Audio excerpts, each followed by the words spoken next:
जय श्रीराम. सकाळी सकाळी वसंत बाबांच्या मोबाईलला काय झालं होतं काय माहिती, एवढं नीट करून दे म्हणे. तुमच्या भावाच्या हातात येताच मोबाईल नीटून गेला. तर आज होता आपल्या भावाचं लग्न, त्याच्यामुळे तुमचा भाऊ निघाला होता लग्नाला. लग्नाला जायच्या आधी आपल्याला चेतन, हर्षल आणि वरुणला घ्यायचं होतं. बबड्या म्हणे गाडी सावलीत लावून देतो. म्हटलं तुला ऊन लागलं चालेल, गाडीला नको लागायला. आज वरुण भाऊ एकदम परफेक्ट टाइमवर होते नाही का. चेतन म्हणे थोडी पावडर लावून घेतो, ऊन जरा जास्तच आहे. वरुण आज टाइमवर राहून सुद्धा सगळ्यात शेवटी गाडीमध्ये बसला. तू तुझ्या सवयी काही सोडू नको म्हटलं, बैस पटकन निघायचंय. तर आपण पोहोचलो होतो लग्नाच्या ठिकाणी. उसाचा रस प्यायला गेलो. वरुण माझ्याकडे असा बघत होता जसं मीच पिऊन घेतला त्याचा रस. ते सगळं जाऊ द्या, हा आरसा इथं काबर लावलाय शेवटपर्यंत समजलं नाही. आज गौरवच्या चेहऱ्याकडे पाहून वाटत होतं की आज भाऊचं खरंच लग्न आहे. लग्नानंतर पण असाच हसत राय म्हटलं.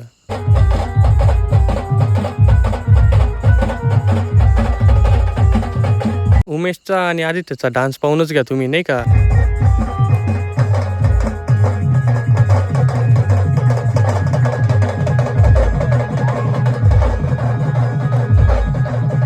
गौरवला म्हटलं लग्नाचं झालंय आता, पटकन मस्त वहिनीचं नाव घे म्हटलं. दुसऱ्याचं ऐकून का असे ना, भाऊने शेवटी नाव घेतलं वहिनीचं.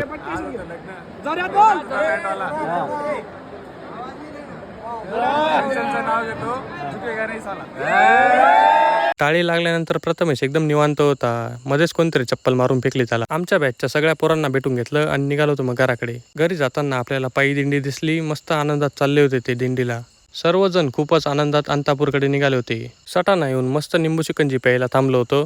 मला आजपर्यंत समजलं नाही याला नेमकं म्हणतात तरी काय आणि हे बनतं तरी कशाने. वरुणच्या घरी येऊन मस्त फुकटचा चहा पिऊन घेतला आणि निघालो होतो घराकडे. वरुणला म्हटलं गाडी ओढून दे.